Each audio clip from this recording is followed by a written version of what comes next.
Hey, hunting family, you are tuning into the Tracks and Tackle podcast, brought to you by Menser Outdoors.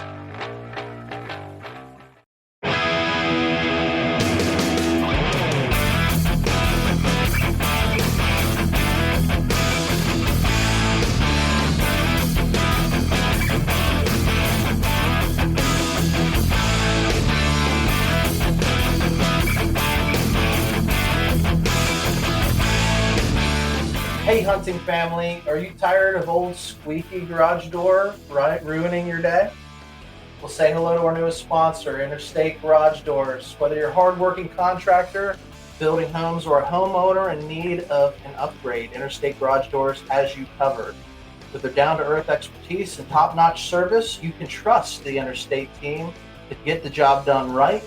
So why settle for anything less? Head over to igdoors.com today and experience the difference for yourself. Big thank you to Interstate Garage Doors for supporting the Tracks and Tackle podcast. Remember, when it comes to garage doors, Interstate is the only way to go. And today, we are going to be having a representative from Interstate, actually a great hunting buddy of mine. Haven't sat down and talked with you, and we're just talking, man. You got a boy that's probably 2 years old, and I haven't been over since before he was born. So we're going to get after it today, and we're going to bring onto the show Justin Barrick, who is representing Interstate Garage Doors, and we're going to be talking turkey on today's episode.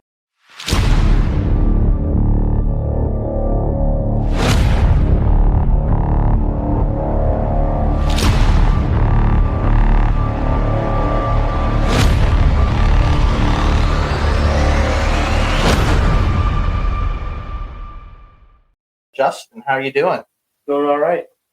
Hey, why don't you just, I try to give you a little bit. Justin's the kind of guy where you think you're the coolest guy in the room, and then Justin shows up. You ever see that meme? You know, you think you're the coolest guy in the parking lot, and then this guy shows up. Well, Justin's that guy. He carries himself really well, and it's just a blast to be around, and all around just fun to hang out with. So appreciate you taking a little bit of time out of your schedule to be with us tonight. But why don't you tell our listeners a little bit about yourself? Well, first of all, Bar set pretty hot with that. Yeah, no pressure. Yeah, thanks. So I'm just, just kind of a redneck country. That's why we get along so well. Yeah, just grew up like a lot of people did around here, just in the country. Kind of grew up in a small town. As a kid, that would be begun with the recurve, fishing pole, whatever. Just my whole life. It seems like that's been the thing that we do. Mm-hmm. It's just wired together. Just really kind of enjoy it, need it. Always have loved it, and now got a family, got kids, Passing it down. Try to do that. And my kids have been pretty fortunate so far. Getting to the point where it feels a little unfair how lucky they've been. One of the things, because we don't talk that often, or we haven't recently in the past couple of years, and one of the things that I enjoy is when I see a picture of one of your girls, holding a bird, or they just killed a deer or something, and I see something posted where they're successful. That they've had better luck at hunting than I have. Yeah, I'm just here thinking, his kids are growing up. He's looking for someone else to mentor. I can fit into a youth fest. Well, that's something I've always, my oldest daughter's 13. I got a 10-year-old girl and a boy that's 32. But before my kids, I coached wrestling for a lot of years. I had a couple, kids that I took out on youth day, and his little brother then, whenever he was too old, his little brother was old enough to hunt. And, it's just always something I've enjoyed doing, sharing it. And my family, my brothers are the same way. I got a brother that's 4 years younger than me, and a brother 5 years younger than me. And my brother Josh is always, every youth season he's left hunts in Maryland, Mm-hmm. when we're all out hunting, to come home and take somebody to get hunting. So it's just, it's important. It's something we love to do. And I think, it's just about being out there doing it. So, taking another person's kid out, it's almost, it's just cooler to Rewarding. see them get to see those things that you enjoy so much. And when they get something, it's feeling's not different. And then when it's your nothing kids, better. it's just like, man, it's just different. So the girls have been Lily's killed 4 turkeys now, and again she's 13. Just think of that. That's a pretty good success rate. Right. Addie, But you got a good group that you're running with. That's what happens. yeah, well, and that's I mean, everything you hunt, opportunity is I mean, if you've got the ponds that got big fish in it, and you're gonna love fishing. That's right. If I've always been very fortunate in the places we've got it. We do a lot of state land hunting, but we've got a farm in PA that I've been lucky to hunt since 2008. It's just different, Never really had a place for deer where it's great, amazing. Yeah, that honey hole that Yeah. everybody wants. So people ask, if you'd ask me, I would, if you gave me the opportunity to travel in the spring, hunt turkeys across the nation, or hunt the fall for deer across the nation, I would pick the spring. That's what I would enjoy to do. What I prefer to do. Turkeys don't fill the freezer, so deer hunting is extremely important. Yep. We don't buy red meat, so our meat for our family is deer. Yeah. So that's important. But if I've hunted places for deer and seen big bucks every year, and it might be, but didn't, was just hunting state land for turkeys all the time. It might be a different thing, but I just know, turkeys is really, really enjoy it, and it's great for the kids because it's not freezing cold out. It's not, you don't got to sit and. Springtime's nice, man. Yeah. They're all waiting for it to come around. Gorgeous.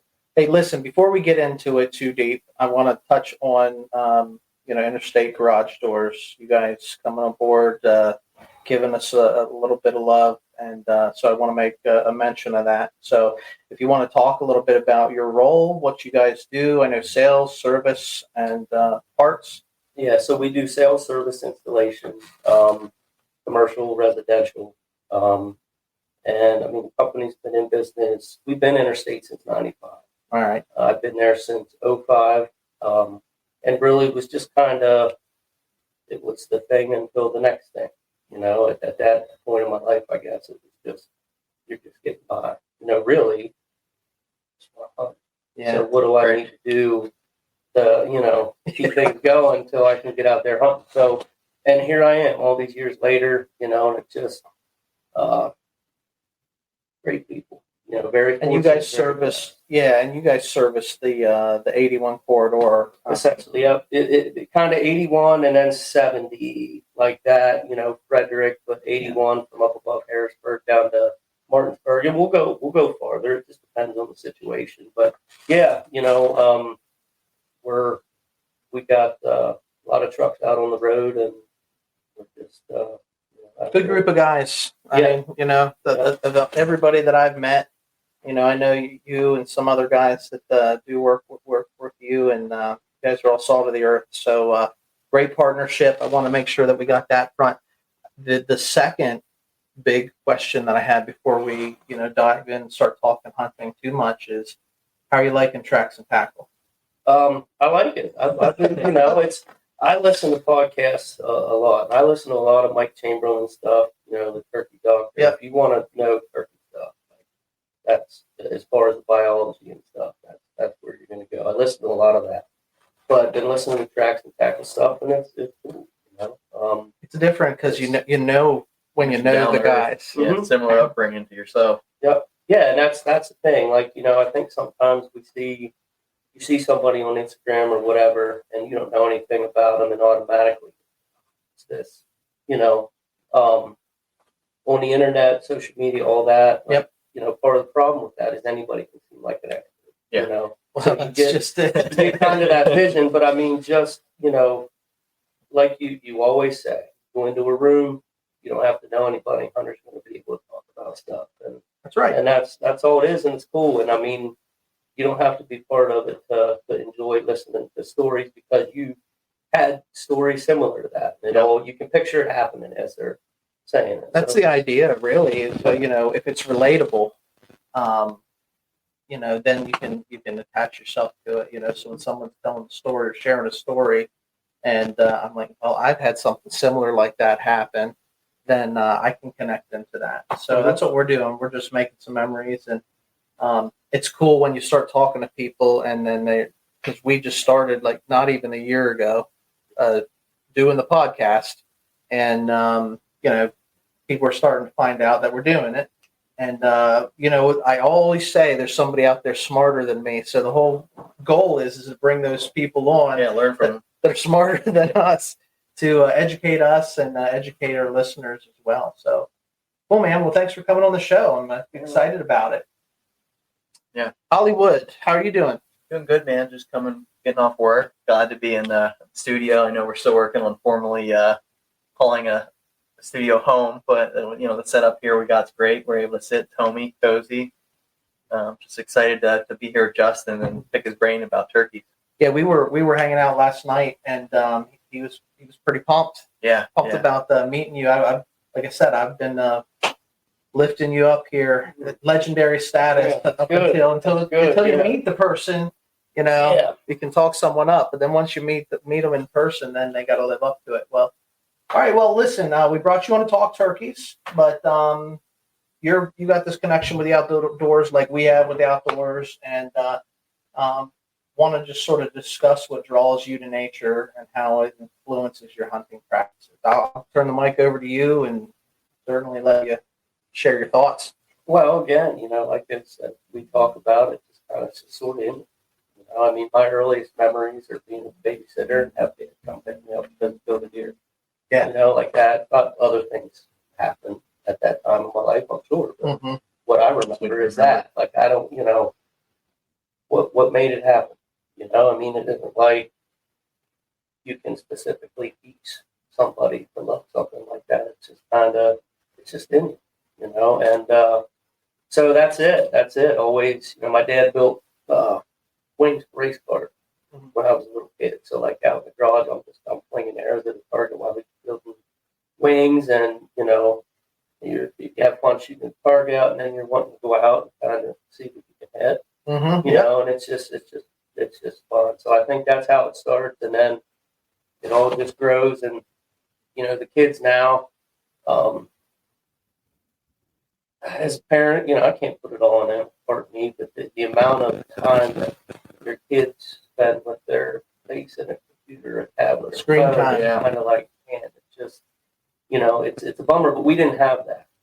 We had, I don't even remember what game system we had, and like the game I played, like Tecmo Bowl, but like Bass or Black Bass, whatever the game was, and that was when you couldn't be outside actually doing that stuff. So I think that's just how it's kind of how we grew up. It's easier to be that way. So that's we're fighting today because all of this stuff, the screen time, it's instant gratification. It's all right there. They can look up whatever they want. They can watch whatever they want. It's all there.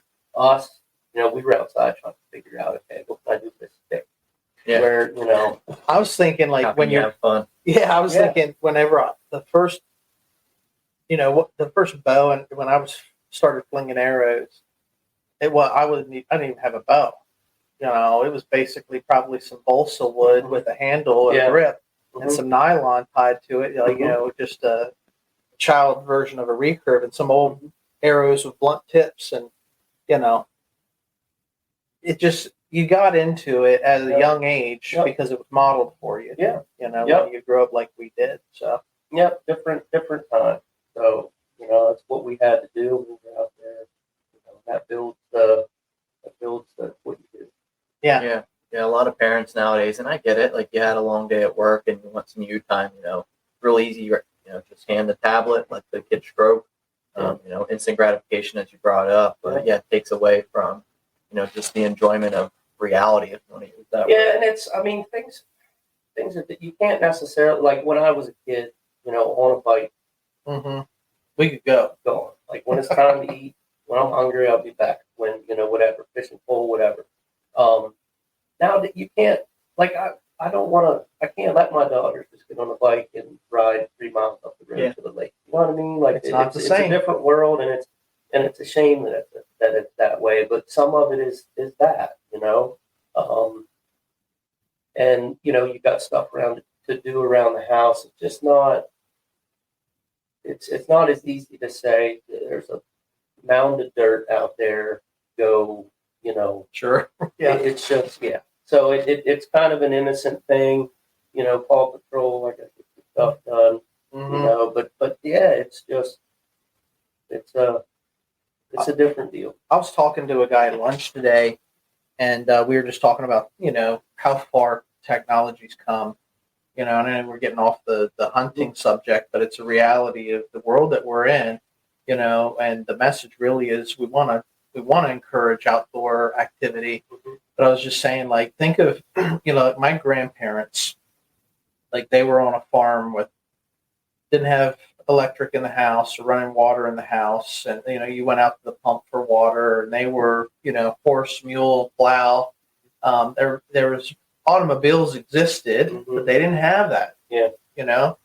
And but they went from that to a space race, seeing rocket shuttles being launched into outer space in their lifetime, which to think about that's incredible. Wow.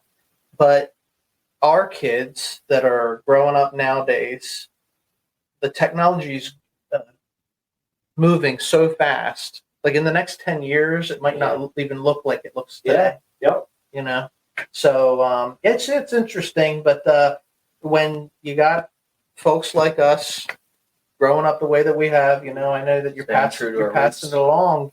I mean, you get them outside, you get the stink blown off of them, and you take them along, and they end up really loving that time outdoors. And they got something that their friends don't have. Memories. My girls love to do it, and they're the girl boy thing. Obviously, I grew up. I was a boy with brothers. We did boy things all the time. Boy, this whole Barbies all over my house thing, new thing.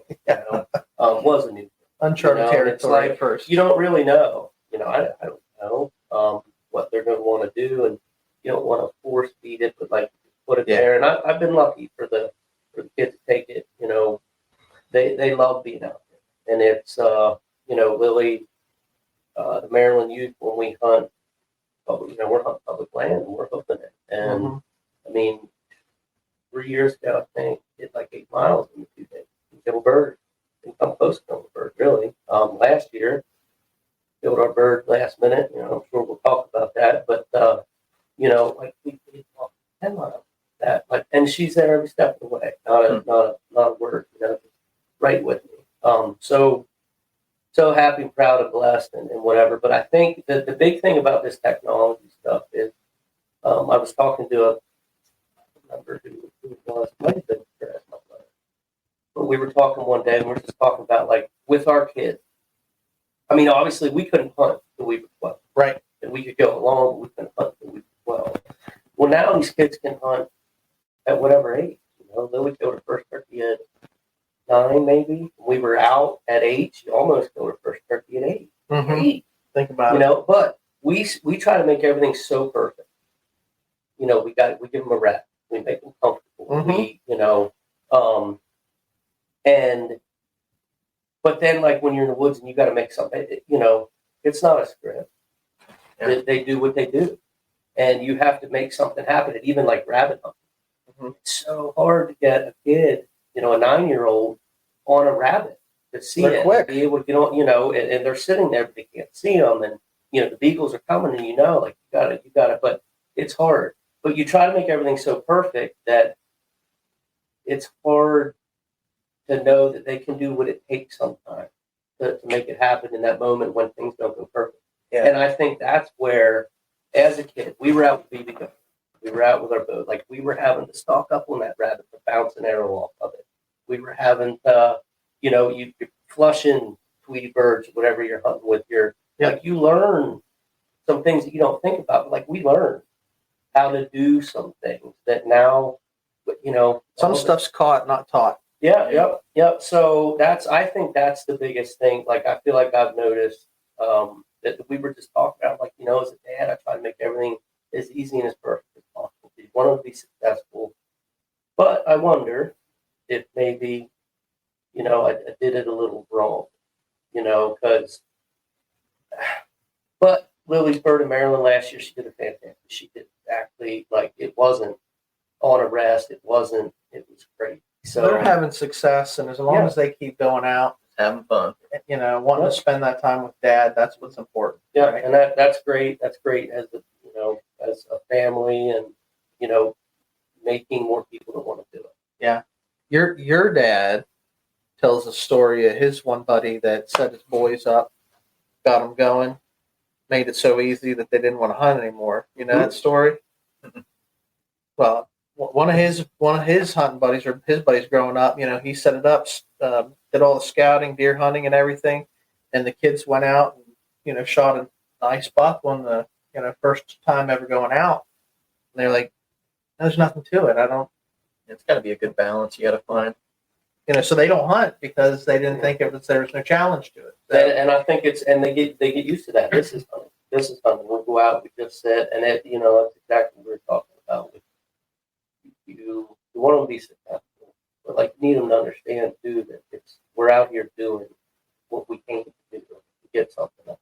you mentioned it earlier. If you got a pond with bass in it, you're going to love bass fishing. Yeah. And if you got a good hunting spot where the deer come out, you're going to love deer hunting. Yeah. And so some of us, we're a product of our environment to some degree. I know there's a lot of guys out there hunting location is at a premium. Not everybody has the time off of work or the property to go hunt. And public hunting, it seems to be a popular thing. Hunting public's gone out and has made it cool. And there are people going out that hunt public land. But I grew up and you wanted to know somebody, or that private land comes at a premium. But anyway, so as we talk about the childhood, take me back to your start in turkey hunting, and let's get into talking turkeys. The spring's coming, we're all starting to get the itch, and we all started somewhere. So how did it start for you? So honestly, we raised turkeys when I was a kid. And Really? I just loved it. I go out and sit out there with them. I just always enjoyed it. And honestly, hunting. I'm trying to think. I don't think I really started turkey hunting when I was a kid. Okay. We did maybe a little bit of hunting here and there, but really high school is where I kind of started turkey hunting. And I didn't kill a turkey until my first year out of high school. It would have been, I guess, the next spring after I graduated. I was doing, the little bit of college I did before I wanted to stop digging a hole and make some money. Sure. Yeah. I remember sitting in the blind doing schoolwork. When I did the morning I killed my turkey and there was nothing gobbling, I was like, well, this is a bummer, but no better place to do some work. And I was sitting there and all of a sudden the decoy was a jay. And that was the first turkey I ever killed in the spring. Isn't it? So we've had this conversation before. What do you prefer? You prefer to, that animal, that prey that you're after just appears out of nowhere and all of a sudden, sort of catches you off guard? Or would you prefer, seeing it come in 100, 200 yards out?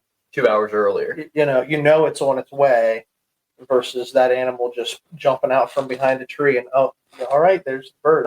Probably at that moment on that day, I see him, I want to come at. But if I think back some stuff, you have those hunts where you see, I killed a bird in Missouri that I saw an hour and a half before I killed it. And the whole story would be as full of fun if it hadn't happened the way it happened. Right. The biggest buck I've ever killed. He walked down with a doe, and my buddy saw him literally 3/4 of a mile around that. And he came up one of the ridge, but what a chance. You're right. And he came in, and I shot him, and that, it adds to the story. Had I not known that part, it just would have been, there was a big buck and killed it, and it would have been great. Mm-hmm. It's not like I'd have been but it adds to the story. So it all depends. For turkeys, I love to know they're around. we talked about it the one day. You can be hunting and there can be a bird a quarter mile away, and you maybe know he's there, and you foolishly think, "I'm killing turkey." Yeah, yeah. And get excited. Sound closer than they actually Deer, are. there can be 10 of the biggest bucks you've ever seen 150 yards away. If you can't see them, you have no idea, and you've seen nothing all day, so you're kind of like, Yep. man, You can get dejected sometimes. Yeah. It's So I want to know too, like growing up, similar backgrounds, just how you found your passion with turkey. It sounds like you grew up deer hunting too. Like, what made you flip the switch and be like, I'm in love with this. I'm gonna devote my springs to this going forward. Probably just being fortunate and getting to have some good property to hunt those turkeys. I don't know. I think that's probably, it's got to be a part of it for me. Mhm. But I just love the spring. Deer season is cool. Yeah. And again, there is that whole, am I going to see it here today? You got a good chance of hearing the turkey. And again, if Mhm. you're hearing them and you could maybe do something, you're going to think you're in the game, maybe something. right. Whereas deer, there maybe you might be the most perfect morning and, you're sitting there. Whereas the springtime, it's beautiful. Just don't know. It's dark. And as it starts to get light, like the smallest bird, bigger, bigger, bigger, and then that gobble rings out. It's just like, man, it's crazy, and it's just beautiful. And we realizing that God created all of that, yep, for us, and it's something I tell the girls. I try to, kind of pound in the girls like God made it all for us to enjoy, to be out there and experience, but we got to be good stewards of it. You got to take care of it too. You've got dominion over it. That doesn't just mean we throw and freeze it. Yeah, we care about it. We have a passion for it, whether we're hunting it or not. And just sitting out there, I told you earlier, I got a file in my phone that's just titled Yondering, and it's just I don't consider myself a mushy guy, but I don't see that. Yeah, when I see a sunrise or I see, you see play, you're just like, hey, there are so many people on the earth that don't have a clue that this is. Yeah, it's true. And it's got to make you feel lucky that you were born and raised and all the things happen to have you in an ability for you to be out there. It's what we do. Mm-hmm. And there's people that you think about the people sitting in cities, just concrete cars, buildings. What no wonder there's the crime, the trouble, whatever. Like they got nothing to do. Yeah. We're out riding our bikes down the road. Like we get to see stuff. It's just amazing. And if you can't look at it and say, God, I'm just a blessed, beyond blessed. It's don't kill a turkey. Doesn't matter. Yeah. I got pictures in there. I couldn't tell you how many turkeys I heard that day. It doesn't matter. But when I sit, and I look through that, you talk about like the country life that we grew up in versus like growing up in the city and stuff. And so my mom's family's from the city, and I got a cousin close to our age who, she grew up in Baltimore, like down in the city. mm-hmm. And so she never had what we had growing up. But in the summer, she would come up and spend some time with summer, and she loved it. You know what I mean? Like, yeah, she got out of that, and she's telling me stories. Like, she has memories of stuff that I didn't even I was taking for granted. Mm-hmm. But it was so cool to her to catch some crayfish, playing in the creek, that sort of stuff. It really left an impression on her. So, well, listen, I mean, we did this. We did an episode close to about a year ago with a guy that came in. He was talking waterfowl, and he was sort of educating us on hunting geese and hunting ducks and stuff. So some of the questions I'm going to throw your way, I want you to educate our listeners. Because we hunt the birds, but not everybody does. Yeah. So from at a basic turkey hunting 101, what where should somebody start? Whether they're new to hunting or whether they've been hunting forever and they've never tried to go turkey hunting specifically, like gear. What do they start with? So let's start with, Or what would you recommend? Let's just go with that. let's start with this wrecking this bar that we've set so far. Nobody knows anything about turkey when it comes down to it. I mean, turkeys do what turkeys do. So that's the first thing that I would say is, you just don't. There's no right or wrong answer when you're hunting turkeys and you're trying to decide what to do. Do whatever, because to me, there's not a right or wrong. Mhm. There's turkeys that you're going to kill a certain way. There's turkeys that you're not going to kill certain ways. It's just, and a lot of times I think it comes down to just that day. Are you meant to take a turkey? No. It's got to have it in your plan for that to be the turkey way. Yeah. So as far as starting out, like you don't need a lot. I mean, today there's a lot of different technology, just like everything. There's a lot of different technology. Always evolving. There's a conversation on what how good technology is or isn't for the for what we do. Mm-hmm. But really, as far as today, if you've got a shotgun, you've got to call any kind of a call, box call, slate call, diagrams. I like to use mouth calls, but they're hard to use. Well, you got to learn it, right? Yeah. It's just like any type of instrument. Yeah. You got to hone your craft and practice. Yeah. I know when I first started, box call was the easiest thing to replicate a sound of a bird, but I got myself, and I still use it today, the same call, but I got like a tri-call, like it's got some slate, it's got some aluminum, it's got some glass, and I got 3 options on that one call, which is probably a little overkill. But I mean, that's what I carry. That could be the difference today, sounding a little different. Like that's one of those things that every bird's unique, So to the one bird that responds to that sound on glass, the next bird might not be interested in the way that hen sounds, But using the slate, it might just purr a little different. Yeah, and just calling in general. I mean, it doesn't have to be. I can remember I was fall turkey hunt one day, and we had broken the flock up, and we were hunting, and kind of go up over this hill, and I knew some turkeys that way, and I started calling, and he was calling back.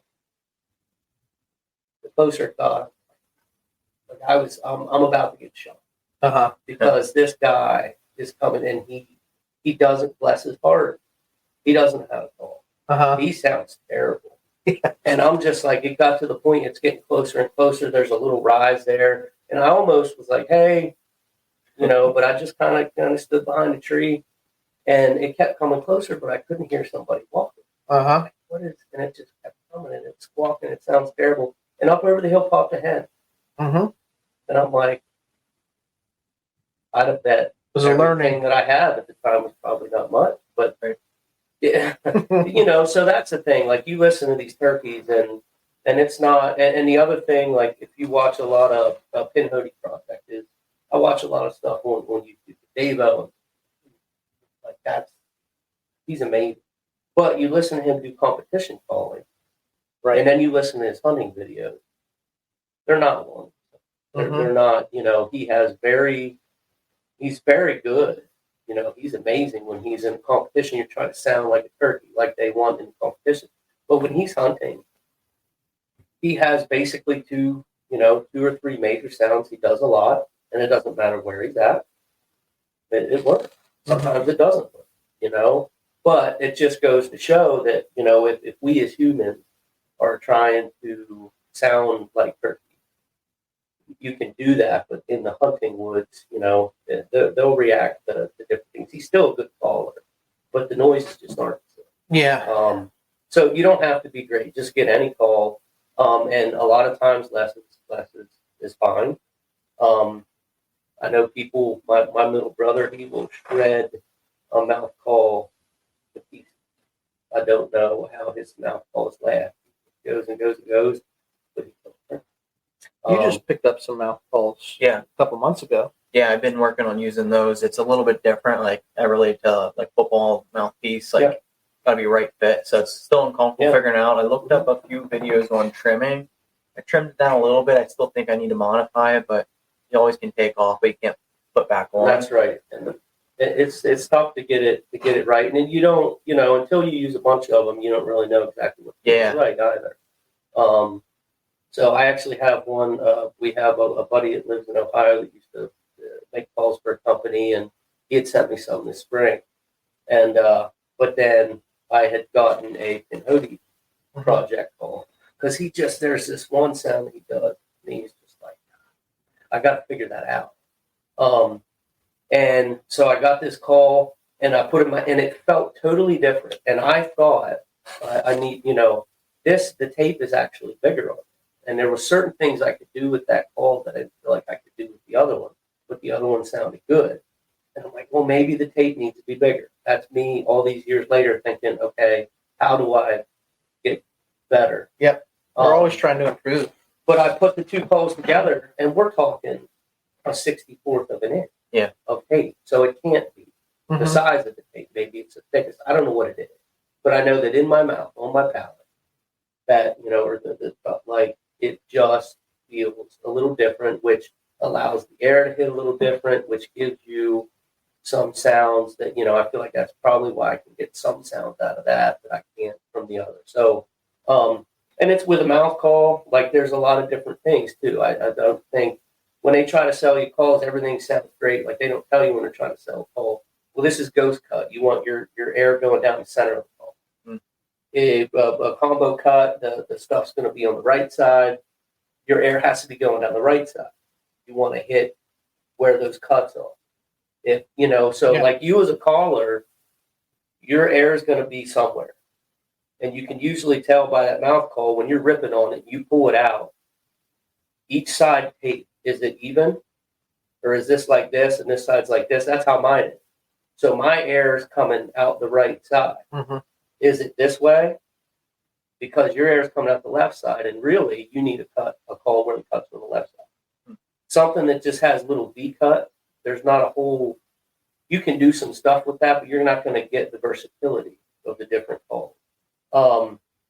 Because the reason they have multiple reads is because you have your cuts on top, which give you, it relieves the reads below or whatever and allows you to get a higher pitch. And then that bottom read is only there to give support. It's a whole thing. It's a science. Look it up. But yes, like I feel like I always bought calls never knowing that, and never once did I hear a call maker say that. And then I go, the buddy out in Ohio, that was the first thing he said. As we were sitting, he's like, okay, I just want you to put this, put your call in your mouth and rip it. Yeah. And then he said, take it out. He said, okay, you need to calm it. And it's like, but this is why it's so important to have a mentor. Yeah. Because we don't know what we don't know. Yeah. And I say that all the time. Like, if nobody's ever taught you, how do you know? Yeah. You're like, oh, Dave Owens uses ghost cut. And it sounds amazing. I need a ghost cut. And then you get it. And you're like, oh, chicken in with that, And but that's all part of it. Everybody's going to call different. The call that works for you is going to, he could probably put any call in his mouth. He'll be able to do it because he's one of those guys that mastered. It's like an instrument, though. Like I said, he's honed his craft on that thing. Yep. So, but really, decent camo, you don't want your silhouette showing. Yeah, the incredible eyesight. Want to be blocked up. And turkeys, they see odd, out of place shape things. They see movement's a big thing. If you can keep the silhouette broken up, and that's why like a leafy something or other is going to help look more like a bush. But they're not like deer in that you can put a blind up in the middle of the field and a turkey. I've had turkeys picking bugs off the outside of the blind. And the blind hasn't been 365 days a year. The first time that blind's been there, turkeys just nothing. Their eyesight's so good. Those, you think you got to brush it in. Deer, you can brush it in. They pick it out because the way they work, it's like you walking into your bedroom And if Well, the it sums TV up was here place. and now it's there, you don't even have to be looking at it. You're like, that's not right. Yep. That's a deer. A turkey is, if walk into my bedroom, there's a hay bale there. It's not moving. I'm Yeah. good, you know. They just need to feel safe. Yeah, so that, you know, camo gun today, like TSF is, and it's great and it's bad. I feel like 'cause, I use it, but personally, like 40 yards. That's my line. Yeah. If I didn't get you inside 40 yards, you beat me. I didn't beat you. And I had a bird at 42 last year for 5 minutes. My brother was like, you know, he was down the way a little bit, and he's like, "What?" I said, 42. You know what? Sure. I'm like, that's my rule. I don't, you know, and I'm not saying. Well, we set up a framework that we know works for us, Yep. and that's part of respecting Yep. and being a good steward. Yeah, the technology will do it to 50-50, but what's the point? You know, I mean, I just think like for whatever within me, I respect that bird to the point where one of us wins. And you One want of to us clean. You want to loses. clean harvest too. Yep, yeah. Well, exactly, and that's the other thing. You know, now I use TSS because I've had that thing where I thought the bird was 35 and 45. I know I peppered him, didn't kill him, but I know I put shot in that bird, and I don't like that. I don't like doesn't that feel feeling. good. So if I make a mistake and I can kill the bird, you know, I'm like, okay, that's my bad. I messed up, whatever. But it's not okay. 50 yards, I can absolutely like do that. But even if it's the last day, good luck, man. I'll see you next season. Right. You know, like for me, that's just what it is. And that bird I had at 42, didn't kill him. Hunt him the next day. Took the blind with the bow. 30 yards, my limit for the bow.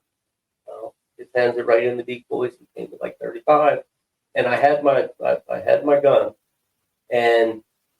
but I just I went like, you know, like I'm hunting with a bow. Mm-hmm. And then, but didn't he stood there? I got a video, 35 minutes, right out there, 40 yards, you know, 45 yards. But then the next day, I took Addie. It was her first time ever turkey hunting, and that turkey came in, and she killed her first turkey, and it was way better than if I had killed it the first day or the second day. You know, for her to get her first bird that wouldn't have been there if he took 2 more steps. Days earlier, right? Know? So, well, that's the cool thing about like now you can sit there and you can just record it too. Yeah. You know, where back when we were first getting started, you know, back in the 80s and the 90s, it was like that. I have a memory of that hunt, and that's all I really have is the memory of that hunt. And now we can document some of these things. So you got that animal that's coming in, and it's not quite right for the shot. You can still capture the moment. Yeah, put it in your what's the folder called? Your wandering. Yondering. Yeah. Yeah. So I mean, that's the cool thing about we the positives and the negatives of the technology and stuff. So yeah, I think when I got started, it was just some hand-me-down camo, and like I said, a slate call, and shotgun that probably I didn't even own. Right. But I didn't start to hunt turkey until I was, a teenager, late teens, because nobody ever really got into it in my family. Now you got the trail cameras up, and you're seeing some birds. Yeah, trail cameras up in the backyard. But where I fell in love with turkey is growing up. I guess it was where we were at. We weren't deer hunters. My father took me out a time or two, but it didn't catch my eye or too much of my interest. But as I got older, got connected with a few college buddies. We kind of made a tradition out of going to turkey camp, going down to Myersdale at my buddy's place, and we would set up and just make some memories the night before, dedicate the morning to getting out till lunchtime, and then shoot playbirds, ride the quads around, and just experience the great outdoors. And from the first moment, I think the very first camp that we had, we went out in teams of 2, and the one team, they doubled up. Like, how awesome was that? Like, success. Like, we're a bunch of college kids. Like, this is awesome. And then that was a beautiful weekend. Like almost too hot, like 70 degrees. Couldn't ask for better weather in May. And the next one, I think it rained, no luck. Next one snowed. Just kind of miserable afterwards. But trying to recreate that memory, that moment. But then just being out with your buddies, and you hear a bird, you don't even have to see them, you hear them, you know you're there. Versus deer hunting, you might not even know they're there, like you touched on. And then I had some luck not too long ago, just sitting in the blind covering a field, and there's 3 of us, and we saw them, and it was a group of jakes. They came out and sat, and after a while, they slowly started working their way across. And, holy crap, this moment's actually going to happen. But we were just sitting in the blind. We were whispering, talking, carrying on. You didn't have to be too quiet. But this moment came, it was action, and me and my buddy would have doubled up and it would have been more memorable, but he didn't have a shell in his gun. But it does help. That's a major, very important. But just with that it's moment, too much fun the night before. Yeah, that's what we think it is. But I just kind of got hooked on that, and my PTO, I basically took off every Friday in May. Just trying to do more. I facilitated my own little cabin trip, and I'm trying to convince you to take some time off. But you got some. He's beating me up because how I'm using my time off this spring and conserving it for fall, and Up there, you take a vacation. Yeah, taking an actual vacation, taking the wife, away for a week, But threatening to get a new hunting partner. We'll see how that pans out. But yeah, I mean, let's talk weather. How does the weather affect the birds? So obviously, I mean, it's. I mean, you were just on the winter. It's snowing. It's 70 degrees. Yeah, it's raining. Change. You never know PA weather.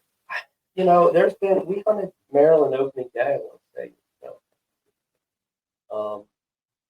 And my brother Josh almost killed a bird that day.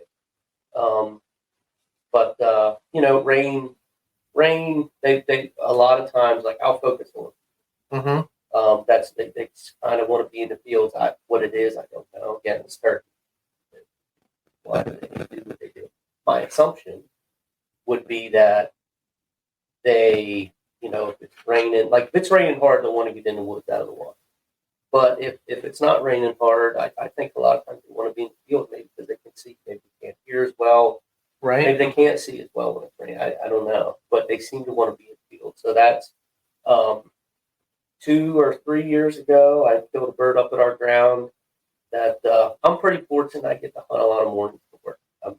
Again, extremely blessed in all facets of my life, family, and work and everything. But work, I've always been, especially doing sales and stuff like that. I've got work that needs to be done. Right. Boss is okay. As long as your work's getting done. As long as the work's getting done, that's how I run. I'll go out and hunt a few hours in the morning, but obviously it's hard to get a hunt until lunchtime.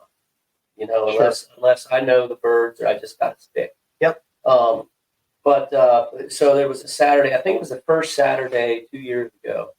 Addie had us on.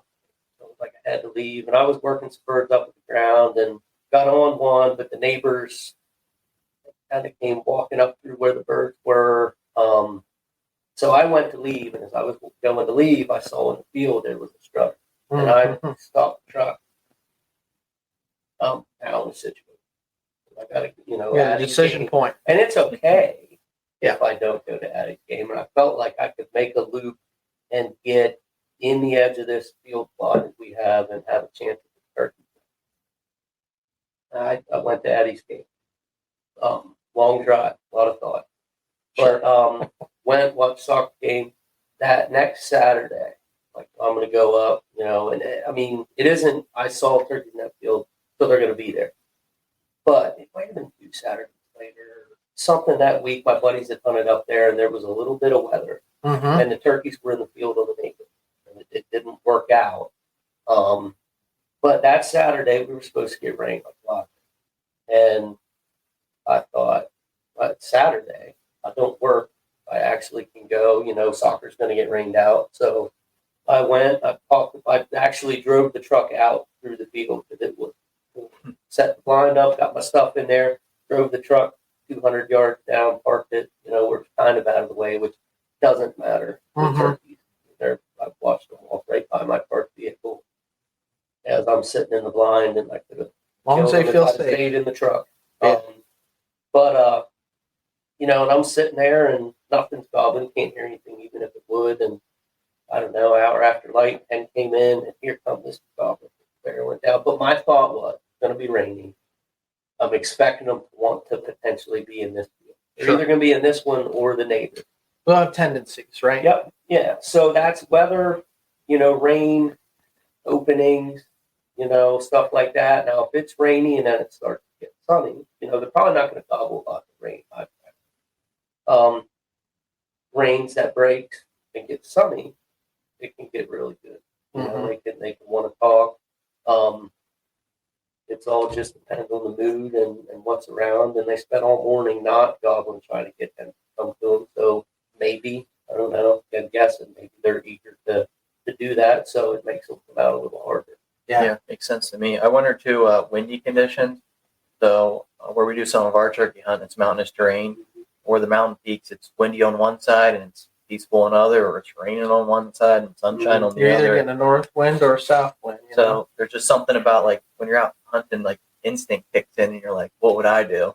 Yeah. But you know, I'm walking over the peak. My plan initially was to walk over, descend to the other side, but just the wind was howling, and I'm just kind of thinking whether the turkeys would talk in that, or even just for me to hear them as the wind's beating into my ears. Like, I don't know. What are your thoughts on that? Well, so wind, I mean, I would think you know, you kind of want to be in lower areas, obviously, where the wind's not. You know, they got feathers, that's got to be bothersome. You know, it bothers us, but we don't have feathers to put all over the place like they do. So I would think, and really, turkeys don't have to talk about it. You know, they have ways to communicate. The whole reason a turkey strut is so a hen can see them, and you know, they gobble, of course, so a hen can hear them. But they only got, you know, they generally know where birds are going to hang out. And the turkeys know they're together all year. And they may split up, but the gobbler's going to know maybe where other turkeys like to be when the wind's down. You know, they like to be there too for the same reason. So they maybe don't have to do a lot of stuff. They know turkeys are going to be in this area because when it gets windy, that's where we go.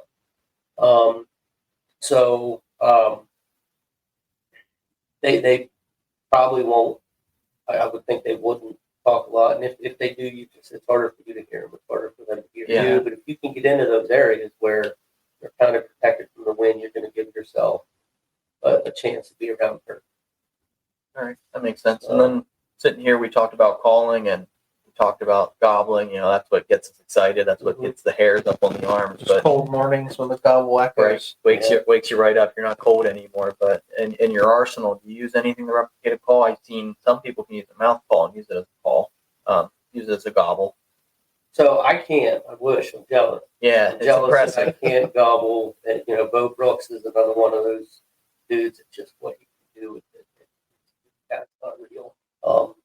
But I wish I could gobble. I've tried. I drive around in my truck between stops and I'll mess around with her. You practice, you know. But I can't, and I wish I could. I've had gobble shakers before, and they're can be very effective. Again, right bird, right moment, right thing. But I'm leery with gobble, especially if I'm on public land. I'm real leery. Turkey, that's the thing. It can ruin your hunt as much as it can make your hunt. You got to be, well, for me, it's safety.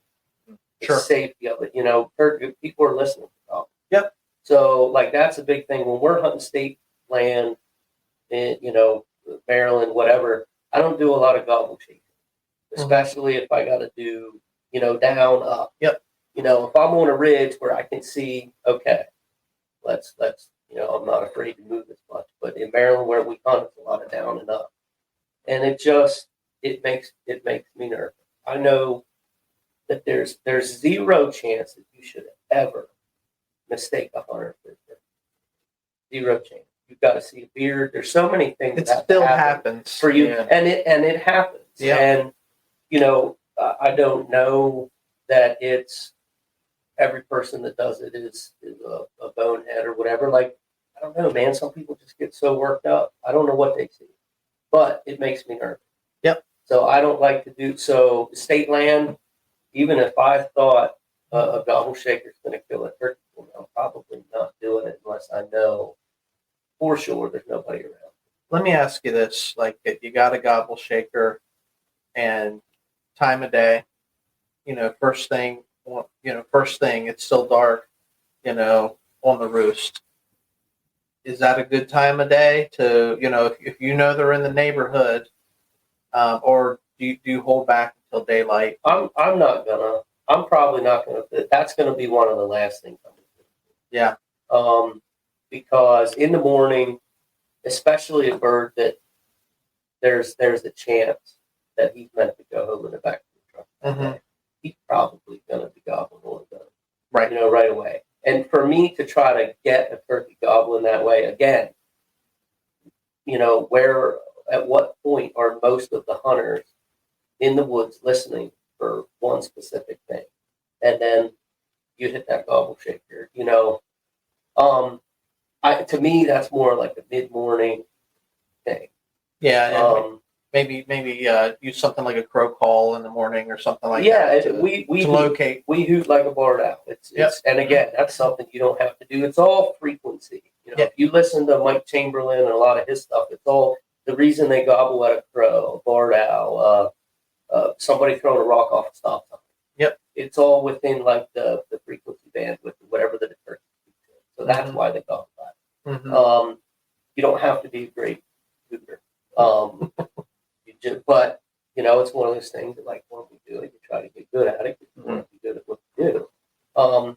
But that's a big thing. And if you're generally trying to get them to gobble, but if they're gobbling on their own, where you don't have to do anything, and they can let you know where you're at and moving, like you're in good shape. I try not to make them gobble any more than I have to. Obviously you get panic sometimes. Yeah, I don't know where to go. Yeah. You might be trying to do stuff, but it's where I think a gobble shaker will help is some of their research with gobbling and stuff like that. They will see, like, later in the season when there's not as many hens to be bred, their testosterone falls, or whatever it is, whatever you call it, falls off like a butt.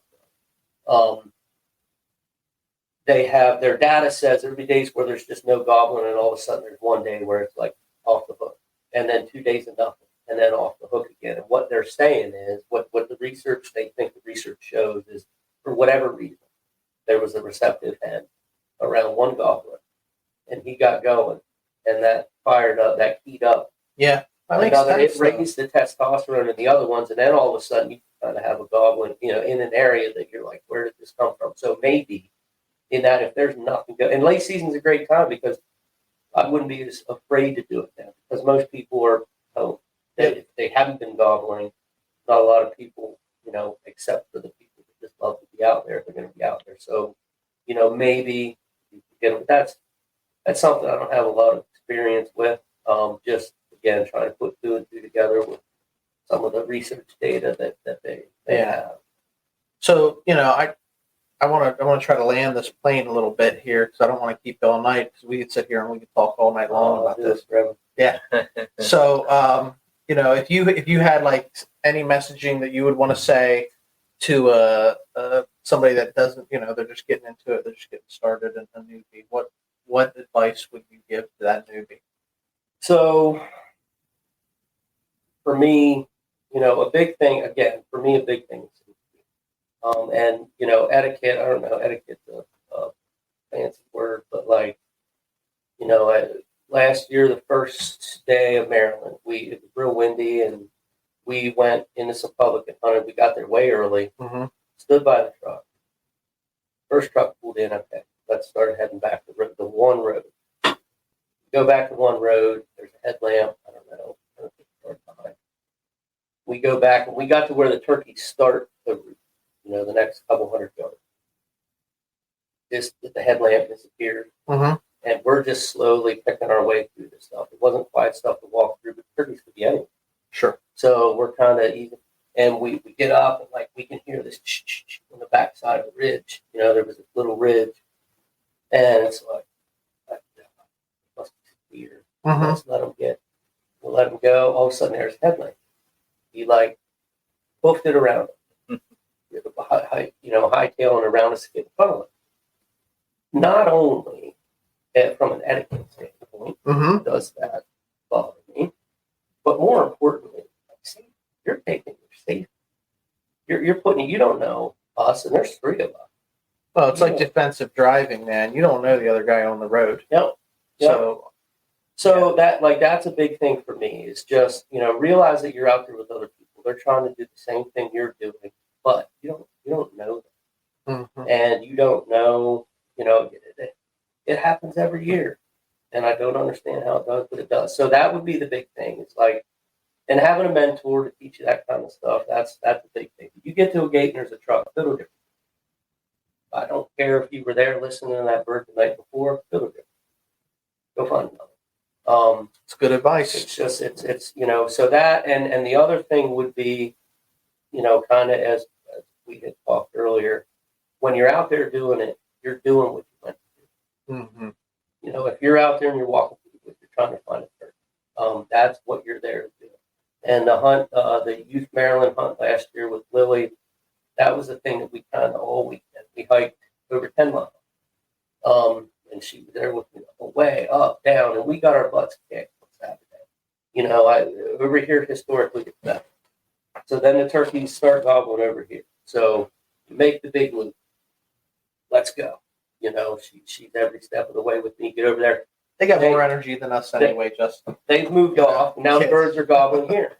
So we, instead of going back around, went, which you get down there and you're like, oh, this is okay. Probably should have took it easy. But we go over there where they're gobbling.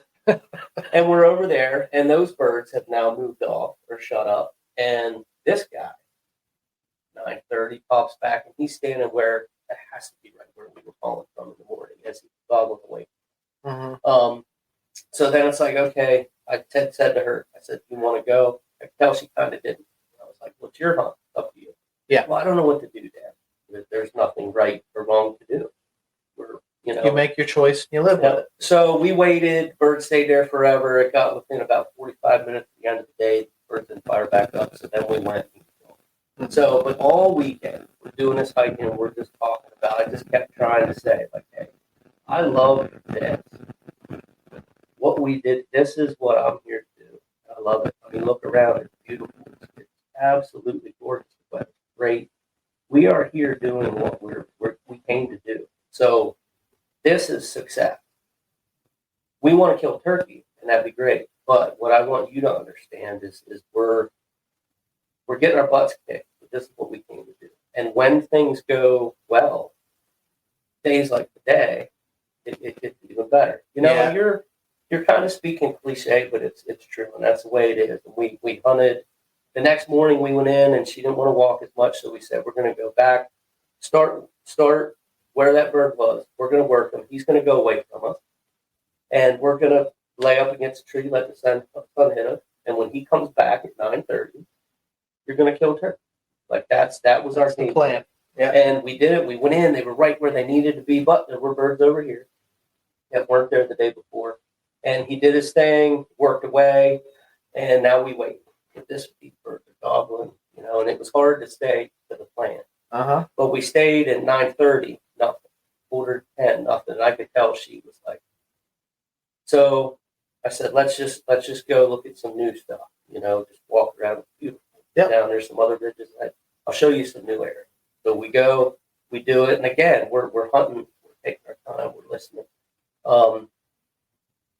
Sat down for a little bit, just kind of next to each other. I enjoyed it. And as we started to head back towards the truck, it was maybe mile and a quarter, mile and a half or so. We got to get back to the truck, and we're kind of walking back to the log landing where the main road then goes 8/10 mile back to the truck. Mm-hmm. So we're walking through, and I'm dragging my, we're kind of like it's getting too warm to kill turkey. Sure. Yeah. We're defeated.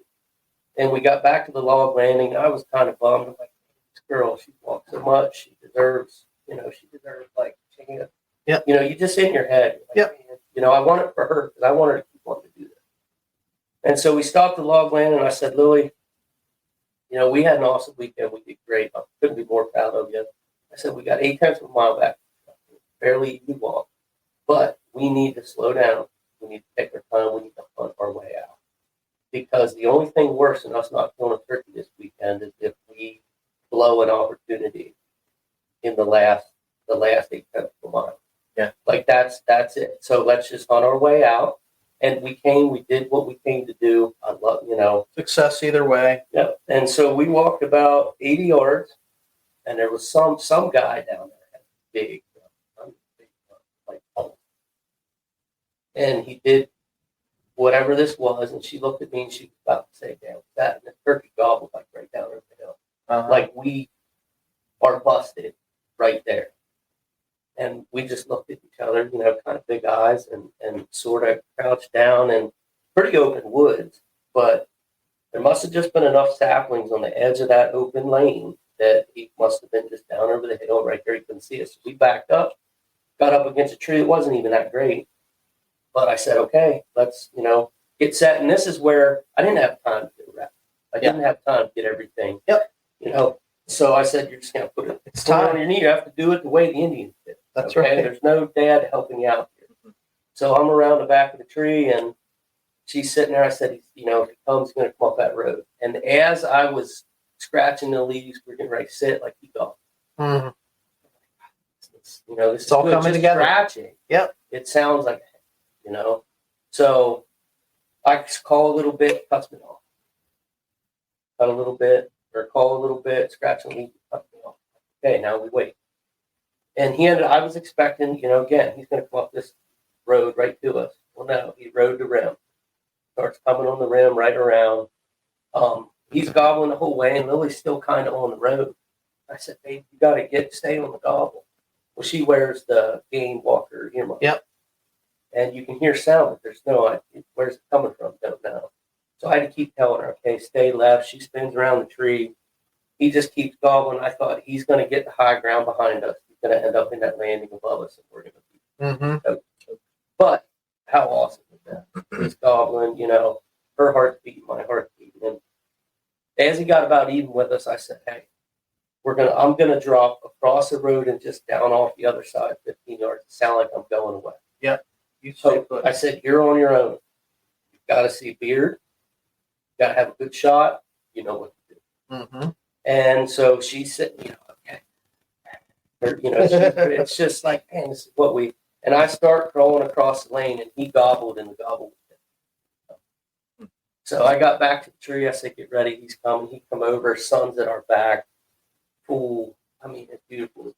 He comes up. She shoots. Killed him. And it was so awesome. And it was just like, it was awesome for her. It was awesome for me.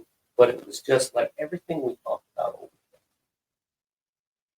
It just came together. It just came together. God, as a dad, sometimes I think I couldn't know. Like in her mind, I couldn't know that. Right. But everything that we talked about that weekend, there it was. Mm-hmm. And like you could feel that in her. And it was the coolest thing. There's something about handing what we've learned, what we've been taught, passing knowledge down to the next generation that for me, like that gets me excited. I think I said it recently, but we all carry, so I can't teach you what I don't know, but what I do know, I'm not holding on to it. I'm willing to share it. I'm willing to pass it along and stuff. So, when you hear stories like that, that's why, we're running around together, because, I'm just trying to pour in, whatever I know to you, and you're keeping me young. I'm trying to keep up with you. Right. But yeah, man, there's something about like passing it on to the next generation, and we've had it done to us. Somebody's, instilled into us what we've got. So don't hold on to it. That's what I say to anybody that's out there listening. And we got to find a way to keep doing it. Our kids have to keep doing it because, we already fight a lot. There's a lot of distorted, just don't understand how things work, mindsets out there. And that's the thing. You live in the city. You watch Bambi. Bambi's cute little. Oh yeah. There's no way to understand how things actually work. And so we have to foster that. We have to keep doing that because we're fighting enough as it is. Well, Hollywood's been posting stuff on YouTube, and the majestic deer. The YouTube police come out with their comments, and not everybody gets it. Yeah. But it's fun to interact because we also get guys and gals that comment, and legitimately we have these shared passion conversations with people that you might be half the country away from us, and you're educating us on how it works in your neck of the woods, and we absolutely love it. So you get the good and the bad, and there's a balance there. But definitely we enjoy seeing, like for myself personally, passing that what's been poured into me on to the next person that comes along. Whether you're young or whether you're just getting started, doesn't matter to me. I want to share what I know and pass it along. Yeah, I think it's like good information to share from your story. Like, I don't know too much. Like that bird surrounding me, maybe make it seem like you're leaving. So I think just tactics, and you probably learned that over time, what to do, what not to do. But when I came from my bathroom break, you just said depends on the day. The bird is going to do what it wants to do. It's they do what they do, and it's there's birds that you're going to kill a certain. You have a chance. Like your birds don't. I mean, again, we could do this all night. I got stories of birds that it's just like we'll have you back on. I mean, we're gonna have to do it again, because it's too much to pack in. When we're sitting around the table here, shooting the breeze and sharing stories, but you're educating us and our listeners on what you've got. So you gotta be out there. If you're out there, you've got a chance, and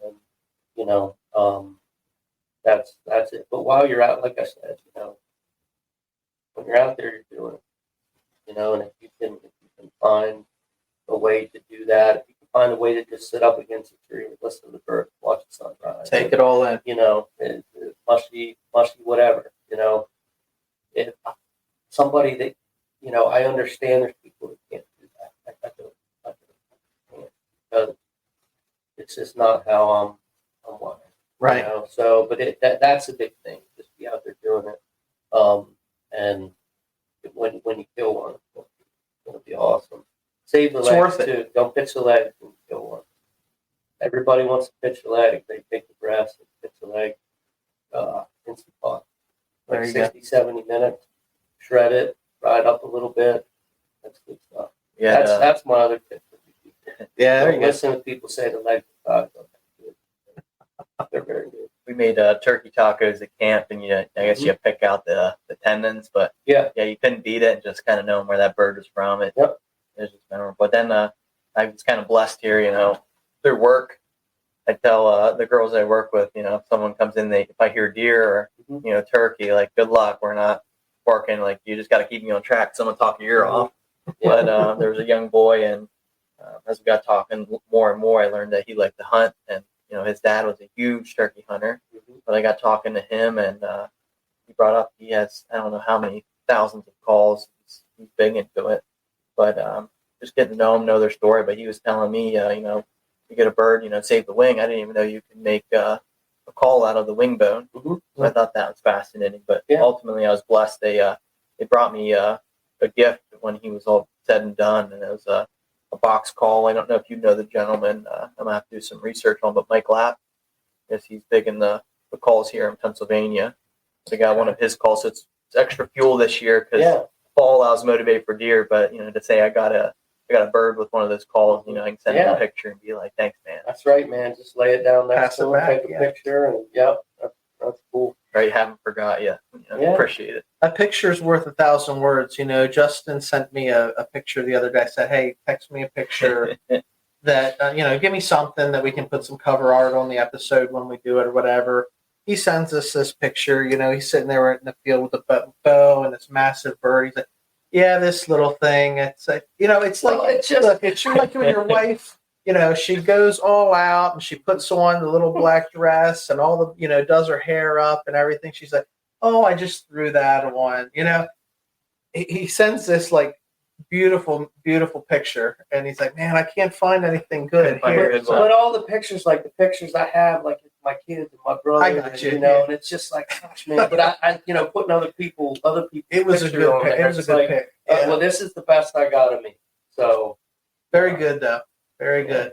Well, listen, man, we appreciate you just carving a little bit of time out of your busy schedule. You're just like us, blue collar guy trying to make ends meet. And I'm really glad that I reached out and we connected, and appreciate the support, and everything that you guys are doing for us. And we're certainly going to have you come back on, and maybe we can make some time to get out and maybe do some hunting together.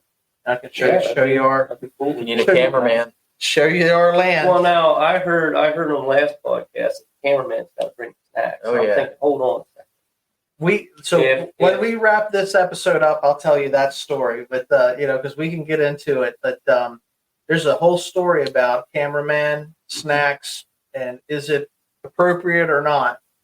But if you're hunting with me, you better bring some snacks. Man, if I'm not behind the trigger guy better be bringing snacks. All right. If I'm giving up my hunt time to run a camera. That's right. I'm all about it. But if somebody bringing snacks, It should be it better be coming out of your bag. There you go. Right. We'll bring snacks. You get some action, and That's what we highlight always you. me and my. I don't have my middle brother as much like before, but the younger brother, we always have little Debbie oatmeal cream, Oh yeah. and that's like They're up there. Dave Owens and Hody. You watch him; he kills a turkey. He'll sit and smoke a cigar. Yep. I like the smell of them. I'm not going to smoke one. So you don't get to put this. No, I make it happen. That's you right. don't You wake up gotta put your hours you in. don't wake up like we do. That's okay. right. You got to work at it. So we have little oatmeal, and I was looking through the pictures there the other night, and I found the video of me and Chris. He killed a bird in Maryland. That was an awesome hunt. But that's what we were doing. We pulled the oatmeal cream cookies out, and we were eating it and sent it to our buddy in Ohio. All right. And at the end of it, Chris scrolls up, and there's a long beard laying on the log behind, and that's what to just kick back and just take it all in, talk about what happened, think about it, and have a little Debbie. Yeah, we want to celebrate. We want to celebrate. Even even when the hunt's not successful, it's still like you said, you're doing it. You're enjoying the journey. So. Well, man, appreciate you coming on. For you guys that are listening, I think that's a wrap tonight. We will we'll get this edited and posted, and you can always catch us at Tracks and Tackle on Instagram, or you can also follow us at Menser Outdoors. We are on Instagram. We're on YouTube. You can probably find us somewhere else on Facebook and other places. But you can get us anywhere you find podcasts. We appreciate you guys tuning in, listening to us, and always remember, stay wild.